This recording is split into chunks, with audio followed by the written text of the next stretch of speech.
고령화되었을 때 나타나는 문제점이 뭐냐면 가장 첫 번째로 고혈압, 당뇨. 네, 안녕하세요. 메밀랑 채널 기획자 바라입니다.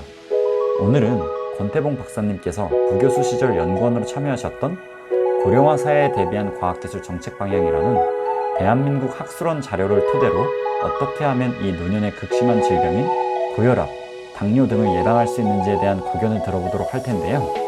박사님의 연구 및 삶의 경험을 토대로 한 노빠꾸 직원들 함께 들어보시죠.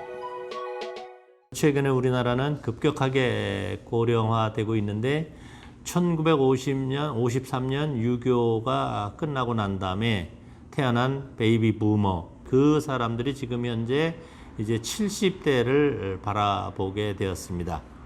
연령이 증가되고 사회가 고령화되어 갔을 때 우리나라는 무엇을 해야 되는지 하는 것을 대한민국 학술원과 한국과학재단에서 고령화 사회를 대비한 과학기술 정책 방향이라는 것을 제가 1995년에 일본 동경의치과대학에 있으면서 연구를 한 적이 있습니다.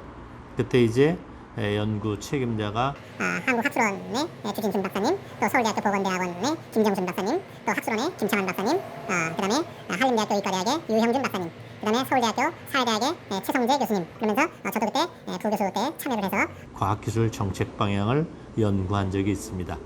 사실 박사님께서 이렇게 간단히 말씀하셨지만 제가 말씀하신 학술원 자료들을 보니 두께도 엄청 두껍고 상세한 내용은 너무 이 이과 감성에 이해하기 난해한 전문적인 학술 자료더라고요. 물론 저는 잘 이해할 수 있지만 여러분들을 위해서 오늘도 저는 지난번 영상 때와 마찬가지로 이 설명을 스킵하도록 할게요. 절대 제가 모르겠어서 그러는 게 아니라는 것 다들 아시죠? 자, 어쨌든 이 어려운 논문 속의 내용들을 쉽게 풀어서 말씀해 주시는 박사님의 고견을 직접 들어보시죠. 그때 생각한 것이 뭐냐면 우리나라가 선진국에 비해서 급격하게 노인 인구가 늘어날 것이라는 예측을 했었습니다. 선진국이 스웨덴이라든가 영국이라든가 이런 나라들이 100년에 걸쳐서 고령화될 것이 우리나라는 제가 기억하기로 약 21년이라는 아주 짧은 시절에 고령화가 될 것이다 라고 예측을 하고, 그 고령화되었을 때 나타나는 문제점이 뭐냐면 가장 첫 번째로 고혈압, 당뇨 이런 것이 문제로 저는 지적을 했었습니다. 그래서 고혈압에 효과 있는 기능성 식품이라든가 당뇨에 효과 있는 기능성 식품이 앞으로 막대하게 그 시장이 확대될 것이다 라고 생각을 해서 그런 기능성 식품을 개발을 하기에 이르렀는데, 그 당시 교수였던 제가 사업에 뛰어들려고 하다 보니까 사실은 모르는 부분이 더 많았고 그것이 원활하게 이루어지지를 않아서 좀 더 그것을 쉽게 소비자들에게 접근해서 알려주는 방법이 무엇이 있을까 생각을 해서 직접 메밀 막국수집을 차려서 운영을 하게 되었습니다. 네, 사실 얼마 전까지도 박사님께서는 이 연구 개발하신 제품을 판매하려고 노력을 하셨었는데 교수로 재직 시절에는 연구에 매진하시느라 사업화하시기 힘드셨고, 추후에 메밀랑을 운영하실 때에는 우리나라의 기능성 식품 광고 심의가 까다로워져 온라인 광고 매체 없이 제품 판매를 진행하기 어렵겠다는 판단을 내려서 안타깝게도 제품 판매 사업을 중단하시고 메밀랑 사업에 집중하셨다고 합니다. 그래서 지금은 더 일반적으로 사람들의 건강을 챙길 수 있는 방법으로 메밀랑 식당 운영, 또 유튜브 이 두 가지를 통한 건강 상식 보급에 집중하시는 것 같습니다. 그래서 노인이 어떻게 건강을 유지하는가, 노인의 건강은 젊은 시절을 어떻게 지내는가에도 상당히 중요하지만 60대에는 어떻게 건강을 유지할 것인가, 또 70대에는 어떻게 유지하는가, 80대에는 무엇을 할 것인가, 90대에는 무엇을 할 것인가, 이런 것들을 같이 한번 생각해 보면 좋지 않을까 이런 생각이 듭니다. 지금은 60세는 청년입니다. 60세를 노인이라고 이렇게 생각하는 사람들이 상당히 드뭅니다. 본인들도 그렇고 본인들을 노인이라고 생각을 하지 않습니다. 저는 60은 애들이라고 생각합니다. 아직 어린 애들. 70은 청년, 80은 돼야지 노인이라고 말할 수 있지 않을까, 이렇게 생각이 듭니다.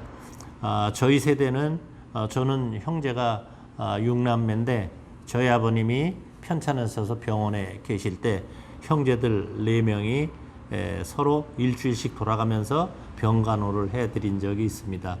그때 형제가 많으니까 이렇게 병간호하는 것이 상당히 수월하다 하는 생각을 했는데, 그러면서 이제 제 자신을 생각을 했습니다.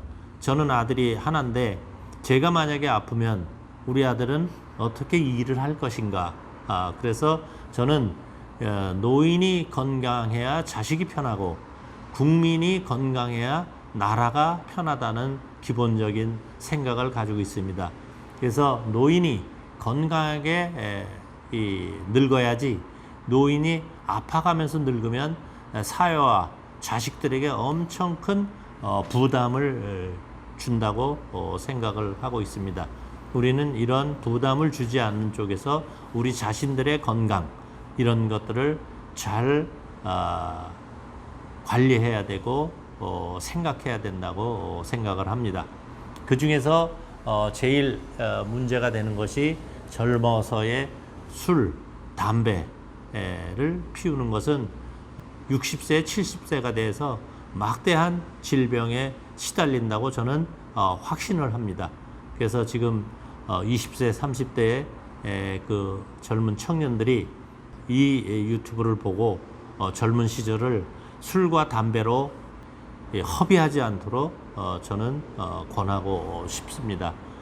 제 얘기를 좀 더 하자면, 저희 친구들이 시골에서 자랐으니까 어려서 20대 때 술들을 많이 먹었는데 그 중에 몇 명이 벌써 이 70을 넘기지 못하고 위암, 간암으로 벌써 세상을 떠난 친구도 있고, 또 뇌졸중으로 20년 가까이 지금 반신불수로 지내는 친구도 있고, 저는 술을 먹을 줄 알았는데 오래전에 술을 끊었습니다.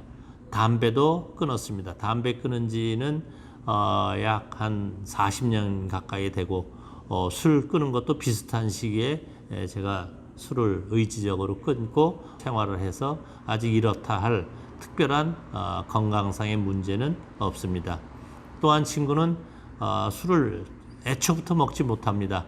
한 방울만 마셔도 그 친구는 얼굴색이 흑색으로 변해서 본의 아니게 술을 먹지 못하는 친구가 있는데, 그 친구하고 저는 그나마 지금까지 건강하게 생활을 하고 있는데, 다른 친구들은 그렇게 암으로 이미 세상을 떠난 친구도 있고 현재도 투병 생활을 하고 있습니다. 그래서 건강을 유지하는 데는 우리가 가장 중요한 것은 먹는 겁니다. 그래서 옛말에도 잘 먹고 잘 자고 또 잘 배설하는 것이 건강의 그 가장 기본이 된다라고 누구나 얘기를 하고 있는데, 결국은 건강과 먹는 것은 직접적으로 상당히 중요하게 연결이 되어 있는데, 다른 모든 분야를 제가 다 알 수 있는 것도 아니고, 또한 일반적으로 이런 얘기들은 모든 사람들이 다 알고 있는 얘기이기도 합니다. 그러나 이제 이 텔레비의 이 선전이라든가 텔레비 어떤 프로그램 중에서 자칫 잘못하면 오해하기 쉬운 내용들이 일반 사람들은 파악하기 어려운 내용들을 하나씩 이렇게 끄집어내서 어떤 부분이 옳고 그른지를 여러분들에게 말씀해 드리고자 이 유튜브를 시작하게 되었습니다. 감사합니다. 또 뵙겠습니다.